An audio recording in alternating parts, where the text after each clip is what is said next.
The Hall of Rankings updates every Monday at midnight. 300,000 hunters across the continent watch their phones when that moment comes. Guild leaders refresh their screens. Analysts run their numbers.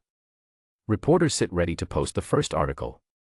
And for 4 straight years, the name at the very top of the S-Class board has never moved. Cale Dorn. The Void Spear. Undisputed. Undefeated. Untouchable. But on one quiet Monday night in March, at exactly 12:01 in the morning, something happens that nobody is prepared for. A new name appears at the top. It pushes Cale Dorn down to second place without warning, without announcement, without any explanation at all. Ethan Voss. Hunter license registered 72 hours ago. Every analyst in the building stares at their screen. Nobody speaks. Someone drops a coffee cup. Nobody knows that name. That is the first thing the major guilds discover when they send their research teams to look. No guild record. No school enrollment. No dungeon history. No mentor listed. No social profile. Nothing in any of the 4 major hunter databases going back 10 years. Ethan Voss simply does not exist, until 3 days ago, when he walks into the government registration center in a small city called Haven and places his right hand on a calibration crystal. The crystal shatters. Not cracks down the middle. Not flickers and dims. It shatters completely, breaks into 17 pieces across the registration desk, and the system immediately throws an overflow error that the center's supervisor has never seen in 21 years of service. The last time a calibration crystal shatters during a registration is 12 years ago, when the legendary hunter Marcus Hale completes his 3rd-class advancement and accidentally destroys half a testing floor in the process. The registration officer on duty that morning is a woman named Dana Cho. She has processed 11,000 hunters over her career. She knows exactly what a shattered crystal means, and she knows how rare it is, and she picks up her phone and calls her director without saying a single word to the man standing on the other side of her desk. Ethan Voss looks at the broken crystal, then looks at her, and asks politely if he can fill out his paperwork now. He is 23 years old, and he looks like someone who has lived through things that do not appear on any record. The other hunters waiting in line that morning notice it. They notice the way he moves, slow, deliberate, like a man who has learned through experience exactly how much energy every single step costs. They notice the way his eyes go to the corners of a room before anything else. The slight pause before he sits down, as if he is checking whether the chair is safe first. One hunter in line, a B-rank named Cole who tells the story later to anyone who will listen, says that looking at Ethan Voss that morning felt like looking at someone wearing a 23-year-old face over a much older set of eyes. What Cole cannot know, what no one in that registration center can know, is what those eyes have actually seen. 3 months ago, in a version of the world that no longer exists, Ethan Voss dies on the 93rd floor of a dungeon called the Cradle of the Forgotten God. He is the last hunter standing when the gate begins to collapse. Everyone else has already evacuated. He holds the seal alone for 11 minutes, which is 9 minutes longer than any solo hunter is supposed to be able to hold it, and then the ceiling comes down, and the gate closes, and that is the end of Ethan Voss. Until he opens his eyes 4 years in the past, lying in a hospital bed in Haven with a broken collarbone from a C-rank dungeon that his past self barely survives. Every skill he earns over a decade of hunting comes back with him. Every level. Every ability. Every advancement that takes years of sacrifice and effort. He wakes up with all of it inside a body that the world still considers a beginner. He lies in that hospital bed for 3 hours and stares at the ceiling. Then he gets up, wraps his collarbone himself, and starts planning. The Grey Wolf Association picks up his first dungeon run on a security camera at 6:14 in the morning, 2 days after his registration. He enters a B-rank gate alone. No partner. No support team. No guild backing. Just himself and a plain gray jacket and a weapon that one analyst later describes as something you would buy at a mid-range equipment shop and not think about again. The standard solo clear time for a B-rank dungeon, for a properly ranked hunter working efficiently, is between 4 and 7 hours. The record, set by a well-known S-class hunter named Bright 2 years ago, is 2 hours and 40 minutes. Ethan Voss walks out of that gate in 19 minutes. The security footage spreads within the hour. By noon it has been watched 4 million times across every major hunter platform. By evening, every guild above B rank has assigned at least one analyst to track him full-time. The analysts watch the footage over and over, and what makes all of them go quiet, what makes even the most experienced hunters among them lean forward in their chairs and watch again, is not the time. It is the way he moves through the dungeon. There is no hesitation at any point. He does not take exploratory passes. He does not slow down at intersections to check which direction feels safer. He moves through the dungeon like he has walked every corridor before, turned every corner, cleared every room in his memory 100 times. Which, of course, he has. He does not pause at the end to check his rewards. He does not look at the camera. He comes out of the gate the same way he goes in, quietly, without performance, like a man who has finished something ordinary. The Hall of Rankings algorithm is one of the most sophisticated systems ever built for the hunter community. It factors in dungeon difficulty, clear time, solo versus team composition, gate variance coefficient, threat classification, and 14 other calculated inputs. It is designed to be earned slowly. It rewards consistent output over years of work. It is not meant to be moved quickly. It is not designed for Ethan Voss. By Friday of that same week, after 3 more solo clears, 1 A rank, 1 A rank, and 1 provisional S rank that technically requires guild authorization he does not have and which the monitoring committee calls an emergency meeting about, the algorithm places him at rank 4 on the S-class board. The monitoring committee issues a formal inquiry. He responds the next morning with a single page of documentation, politely worded, and goes back to work. By Sunday he is at rank 2. At midnight on Monday, the number changes one final time. The screen updates. Every phone in the country lights up with the notification. Rank 1. Ethan Voss. Cale Dorn, sitting in his apartment on the other side of the country when the notification arrives, reads the name and sets his phone down very slowly. He sits with it for a long time. Then he opens his laptop and starts searching. They come to him in waves, and they are not subtle about it. The Iron Gate Guild moves first. They send their recruitment director, a man named Callum Park who has signed 47 S-class hunters in his career and has never once been turned down. Callum flies into Haven on a private shuttle, books a table at the best restaurant in the city, and sits across from Ethan with a contract already prepared.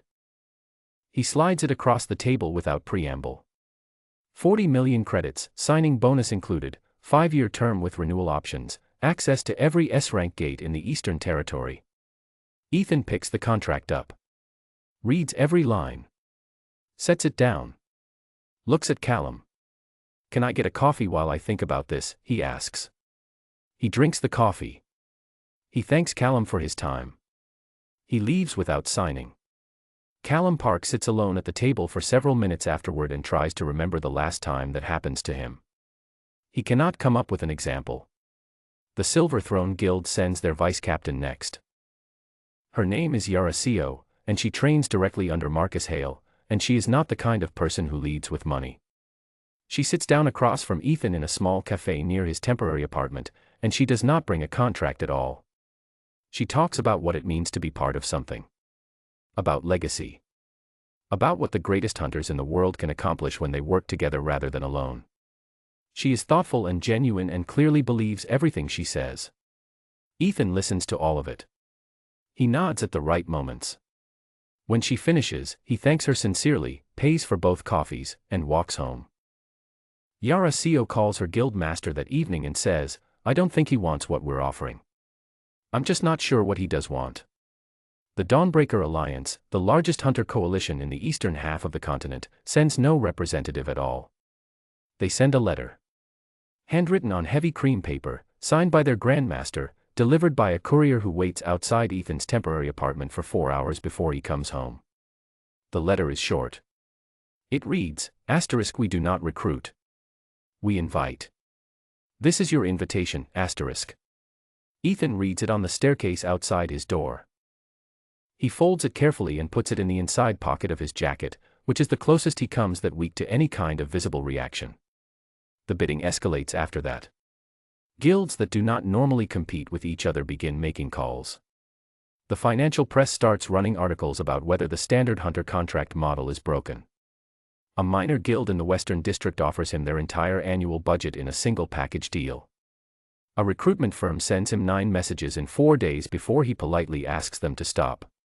He reads everything. He responds to nothing. What none of the guilds understand, what no analyst or director or vice captain can possibly understand, is what Ethan Voss is actually doing with his time. He is not building a career. He is not collecting rankings. He is not impressed by money or legacy or the size of anyone's coalition. He is building a map. Every dungeon he clears is a data point. Every gate he chooses is not random, it fits into a pattern that he alone can see because he alone has already lived through what the pattern leads to. He knows what is coming. He knows the timeline. He knows that 14 months from now, something will arrive that makes every dungeon on the current list look like preparation exercises. The Cradle of the Forgotten God is not a single event. He understands that now in ways he does not when he dies there the first time. It is a signal. It is the opening of something much larger. And the 93rd floor does not fall because the hunters are not strong enough. It falls because they are not positioned correctly, because the guilds are competing instead of coordinating, because the right people are in the wrong places, because nobody has the full picture. He has the full picture. He is the only person alive who does. What he needs now is not a contract. What he needs is a specific set of alliances, built quietly, without the attention that comes with public negotiations and signing announcements and welcome ceremonies. He needs people who will trust him before they fully understand why, and that is a much harder thing to find than money. On Tuesday afternoon, 10 days after the ranking update, a hunter sits down across from him at the corner table in the public library he has been using as a quiet workspace. He does not hear the men come in.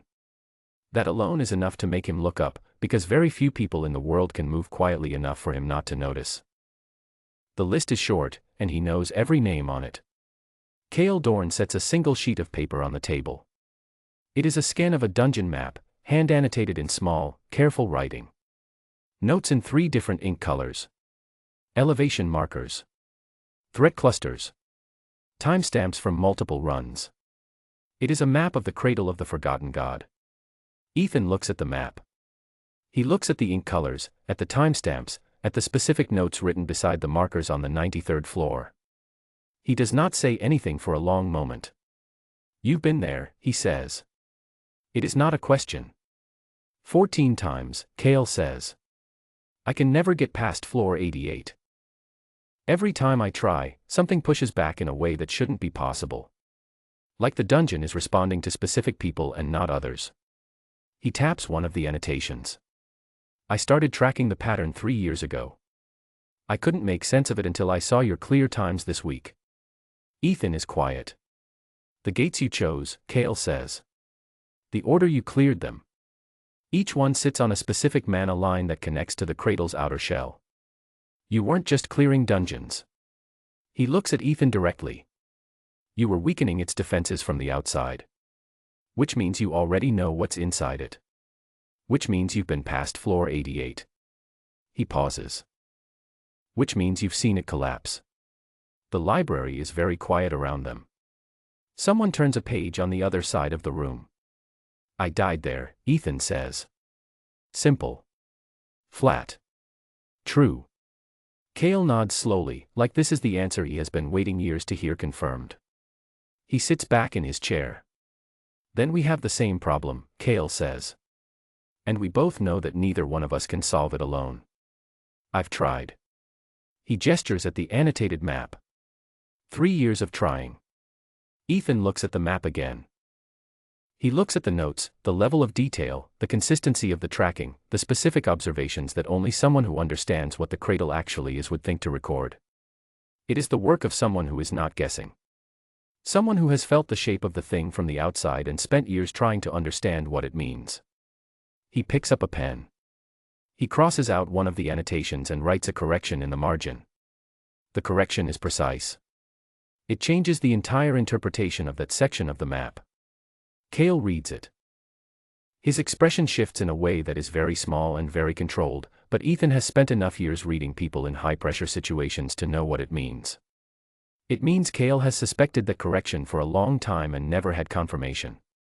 "When you figure out what you want to do about the Dawnbreaker letter," Cale says, pushing his chair back and standing up, "I'll be there." I've already talked to their grandmaster. He picks up the map and rolls it carefully. She's been watching the cradle's outer signals for 2 years. She has resources we both need. He tucks the map under his arm. He nods once. He leaves. Ethan sits at the corner table in the library for a long time after that. Outside the window, the city moves through its ordinary Tuesday afternoon, completely unaware of the conversation that has just happened at a small table between two men who both know something that the rest of the world has not yet learned to be afraid of. By the end of the week, the bidding war between guilds reaches numbers that the financial press calls unprecedented. Columnists write think pieces about the future of hunter recruitment. 3 separate guilds announce exclusive contract offers as public statements, apparently hoping that public pressure will work where private meetings have not. Ethan Voss does not respond to any of them. He is seen, once, walking into the Dawnbreaker Alliance headquarters, not through the main entrance, not through the lobby where the cameras are positioned, but through a side entrance on a quiet street, at an hour when most people are not paying attention. Cale Dorn walks beside him. The one analyst who catches the footage and posts it before morning triggers a different kind of conversation entirely. Not about contracts. Not about recruitment bonuses.